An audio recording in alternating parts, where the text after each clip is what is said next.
Να σταθώ στην σύνοδο του ΝΑΤΟ που έγινε στην Βεβαίως. Τουρκία, γιατί αυτό πιστεύω ότι έχει τη μεγαλύτερη βαρύτητα με τα όσα συμβαίνουν. Και από όσα μεταδόθηκαν από τα μεγάλα διεθνή πρακτορεία Ναι. και μέσα, βλέπω 4 βασικούς άξονες. Στον πρώτο είναι ότι η Τουρκία είναι ο μεγάλος κερδισμένος σε επίπεδο όμως συμβολισμού, Συμβολισμού. γιατί η διεξαγωγή της Συνόδου στην Άγκυρα αποτελεί μια διπλωματική επιτυχία του Ερντογάν. Σαφώς, ναι.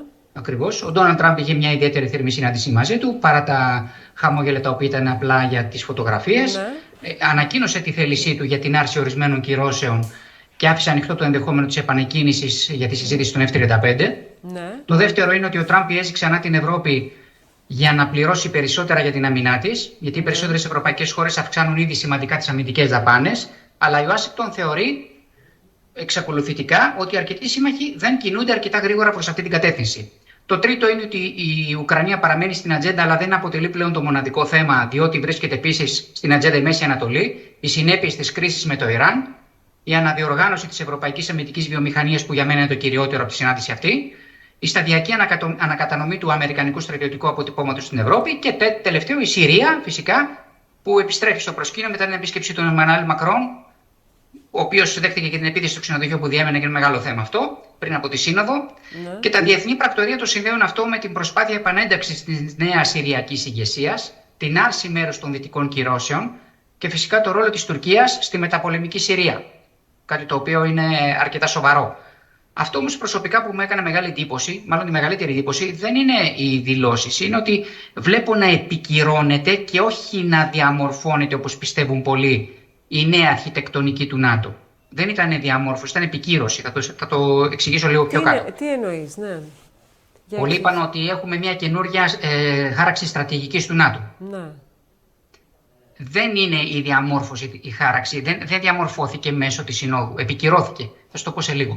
Εάν συνδυάσουμε τη συζήτηση περί άρσης κυρώσεων προς την Τουρκία, την επανένταξη συζητήσεων για τα F-35, τη νέα Συριακή κυβέρνηση, την αυξανόμενη πίεση προς την Ευρώπη για να αναλάβει το μεγαλύτερο βάρος στρατιωτικό, την προσπάθεια αναδιοργάνωσης της νότιας πτέρυγας του ΝΑΤΟ, στην οποία βρισκόμαστε εμείς, τότε προκύπτει ένα ευρύτερο στρατηγικό ερώτημα. Μήπως η Ουάσιγκτον επιχειρεί να επαναφέρει την Τουρκία ως ένα βασικό πυλώνα της νοτιοανατολικής πτέρυγας του ΝΑΤΟ? Αυτό δεν είναι συμπέρασμα, μην νομίζει ο κόσμος ότι είναι συμπέρασμα, είναι υπόθεση εργασίας. Η οποία αξίζει να εξετάζεται εντός της θητείας Τραμπ όμως, όσο έμεινε. Χρειάζεται περισσότερη προσοχή και επιφυλακτικότητα, διότι δεν θα πρέπει να ξεχνάμε ότι η Τουρκία εξακολουθεί να πληρώνει το κόστος της προηγούμενης δεκαετίας. Θες 400 αποβολή από το πρόγραμμα F-35, αμερικανικές επιφυλάξεις για σχέσεις Άγκυρας-Μόσχας, περιορισμοί που εξακολουθούν να υπάρχουν και στις κρίσιμες τεχνολογίες. Εδώ θα πρέπει να βάλω μια παρένθεση και να πω ότι πριν από 2 εβδομάδες εμείς, στο δελτίο, είπαμε για την πώληση των κινητήρων της General Electric στην Τουρκία για τα αεροσκάφη Καν, πριν από 2 εβδομάδες. Και ακούγεται σήμερα ότι πέρασε. Εμείς το είπαμε πριν από 2 εβδομάδες, όπως είπαμε πριν από 2 εβδομάδες και γιατί ο νόμος ο AITAR, δεν επιτρέπει και έχει εγκλωβίσει την Τουρκία στο να κάνει εξαγωγές ή να μπορεί να κάνει reverse engineering για την μηχανή αυτή, για τον κινητήρα αυτόν. Οπότε δεν είναι κάτι το οποίο θα πρέπει να μας ανησυχεί αυτή τη στιγμή. Απλά η Τουρκία κερδίσει χρόνο μέχρι την κατασκευή του δικού της κινητήρα, ο οποίος πιστεύω ότι θα πάρει περίπου 1 δεκαετία. Όπως είπα και πριν από 2 εβδομάδες. Το λέω το τονίζω γιατί προηγηθήκαμε 2 εβδομάδες. Ούτε 10 μέρες ούτε 1. Λοιπόν, για να συνεχίσω τώρα. Αυτά που είπα, τα προβλήματα που αντιμετωπίζει η Τουρκία, δεν ανατρέπονται μόνο μέσα σε μια σύνοδο κορυφής επειδή είχε αγκαζέ ο Ερντογάν τον πρόεδρο Τραμπ. Θα πρέπει να επενθυμίσουμε στον κόσμο ότι η Ελλάδα έχει αναβαθμιστεί και στρατηγικά. Οι Ηνωμένες Πολιτείες έχουν τα τελευταία χρόνια επενδύσει σημαντικά στη Σούδα, στην Αλεξανδρούπολη, στη Λάρισα, στο Στεφανοβίκιο. Η αμυντική συνεργασία λοιπόν έχει θεσμοθετηθεί σε βάθος. Δεν είναι επιφανειακή. Αυτό δεν είναι συγκυριακό, είναι δομική εξέλιξη και δεν μπορεί να βγει εύκολα από το κάδρο. Τρίτο, το Ισραήλ αποτελεί πλέον κεντρικό παράγοντα. Εδώ αγγίζουμε την τριγωνική συνεργασία που είπαμε πολλές φορές στην εκπομπή, είπα Ελλάδα-Ισραήλ και έχει αποκτήσει σημαντικό βάθος. Αν προσθέσουμε λειτουργικά και την Αίγυπτο σε συγκεκριμένα όμως ζητήματα, δηλαδή ενέργεια, Ανατολική Μεσόγειο, θαλάσσια ασφάλεια κλπ., τότε δημιουργείται ένα πλέγμα συνεργασίας που περιορίζει την αποκλειστική γεωστρατηγική αξία της Τουρκίας. Θα ήμουν όμως προσεκτικός να μιλήσω για ένα ενιαίο άξονα. Δεν είναι ενιαίος άξονας. γιατί έχουμε και την Αίγυπτο μαζί, αλλά έχουμε σύγκληση συμφερόντων που μας συμφέρουν, που αυτή τη στιγμή είναι υπέρ μας. Αλλά και διαφορετικές προτεραιότητες όμως μεταξύ αυτών των κρατών, πάνω στις οποίες θα πατήσει η Τουρκία σε κάθε ευκαιρία, όπως βλέπουμε ότι προσπαθεί να κάνει με την Αίγυπτο και για κάθε ευκαιρία που θα της παρουσιαστεί. Η γεωγραφία της Τουρκίας εξακολουθεί να έχει ιδιαίτερη σημασία, όπως γνωρίζουμε. Από την άλλη πλευρά, η Ουάσιγκτον δύσκολα μπορεί να γνωρίσει τα στενά, τη Μαύρη Θάλασσα, τον Κάφκασο, τη Συρία, Ιράν, Ιράκ. Η γεωγραφία δεν αλλάζει. Γι' αυτό και πιστεύω ότι η αμερικανική στρατηγική πιθανότατα δεν είναι Ελλάδα ή Τουρκία, όπως έχω πει πολλές φορές στο δελτίο. Είναι πώς μπορούμε να αξιοποιήσουμε και τις δύο πλευρές, περιορίζοντας παράλληλα τους κινδύνους που δημιουργεί η τουρκική στρατηγική αυτονομία. Αυτό είναι το πρόβλημα των ΗΠΑ και προσπαθεί να βρει μια ισορροπία. Στην προηγούμενη συνομιλία που κάναμε, ναι. Και αυτό είναι πιο αποκαλυπτικό για μένα από οποιαδήποτε διπλωματική δήλωση, είναι ότι αν οι ΗΠΑ επιτρέπουν κινητήρες αλλά διατηρούν ελέγχους εξαγωγών, περιορίζουν τη μεταφορά κρίσιμης τεχνογνωσίας, κρατούν τη δυνατότητα ανάκλησης αδειών για τους κινητήρες του ΚΑΝ, τότε η Άγκυρα μπορεί να φαίνεται ότι πλησιάζει στην Ουάσιγκτον, αλλά εξακολουθεί να μην αποκτά πλήρη στρατηγική αυτονομία. Αυτό είναι πολύ διαφορετικό από μια πλήρη επαναφορά της εμπιστοσύνης στις ΗΠΑ.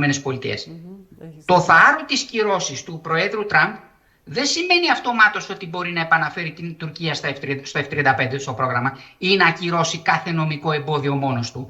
Διότι σαφέστατα υπάρχουν νομικά και κοινοβουλευτικά εμπόδια. Ένας άλλος νόμος που θα φέρω στο δελτίο, που δεν έχει ακουστεί από πουθενά, είναι ο NDAA. Δηλαδή, NDAA, National Defense Authorization Act, που σημαίνει στα ελληνικά νόμος εξουσιοδότησης εθνικής άμυνας. Αυτός ο νόμος καθορίζει τον προϋπολογισμό και τις κατευθυντήριες γραμμές για το Υπουργείο Άμυνας των ΗΠΑ. Περιλαμβάνει λοιπόν διατάξεις που συνδέουν την επανεκκίνηση της Τουρκίας στο πρόγραμμα των F-35 με συγκεκριμένες προϋποθέσεις. Μία εκ των οποίων είναι σαφέστατα το ζήτημα των S-400. Δεν είναι ένα απλό θέμα προεδρικής βούλησης. Άρα, για να το δούμε θεσμικά, έχουμε το νόμο Κάτσα, το ξέρουμε όλοι πλέον, και αφορά τις κυρώσεις. Αλλά ο νόμος NDAA που σας είπα μόλις τώρα αφορά την ευρύτερη αμυντική πολιτική συμπεριλαμβανομένου και του πλαισίου για τα F-35. Αυτό σημαίνει ότι ακόμα και αν ένας πρόεδρος όπως ο Ντόναλντ Τραμπ έχει περιθώριο να χαλαρώσει ή να άρει ορισμένες κυρώσεις του Κάτσα, αναλόγως βέβαια και ποια νομική βάση θα επικαλεστεί, δεν εξαφανίζονται αυτομάτως οι περιορισμοί που απορρέουν από άρους νόμους όπως αυτός που σας είπα τώρα και από τη στάση του Κογκρέσου. Αυτό που έκανε λοιπόν εντύπωση, διαβάζοντας προσεκτικά τις δηλώσεις του Τραμπ, είπε: θα άρω τις κυρώσεις. Αλλά όταν έφτασε η συζήτηση στα F-35, η διατύπωσή του ήταν: θα αποφασίσουμε, θα το εξετάσουμε. Αυτή η διαφορά δεν είναι τυχαία. Δείχνει ότι ακόμη και ο ίδιος γνωρίζει πως υπάρχουν θεσμικά εμπόδια. Αν κάποιος λοιπόν αναλύσει το θέμα εξετάζοντας μόνο το νόμο Κάτσα, όπως έχουμε συνηθίσει εδώ, κινδυνεύει να καταλήξει σε ένα ελλειπές συμπέρασμα.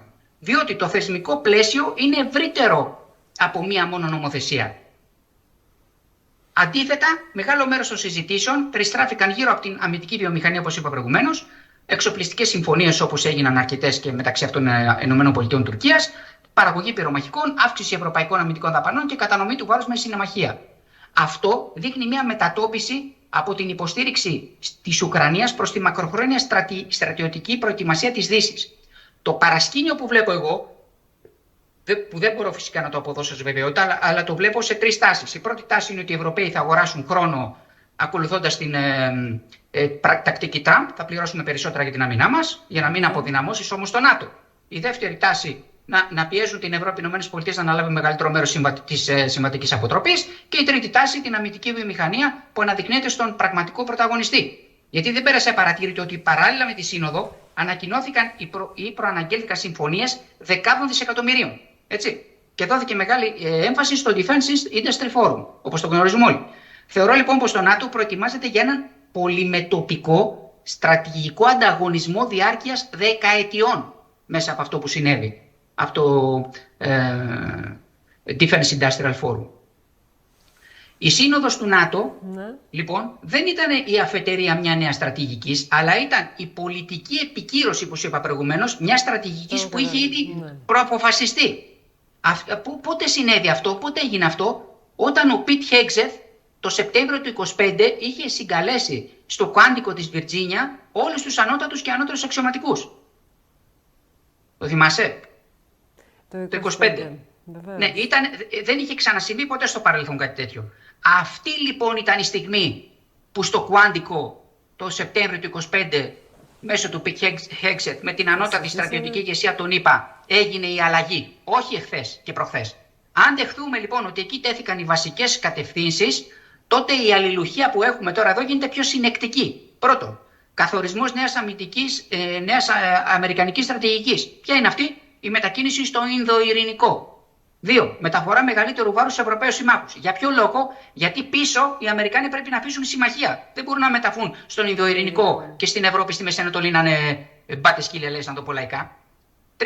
Προσαρμογή των δομών του ΝΑΤΟ. 4. Πολιτική επιβεβαίωση στη Σύνοδο.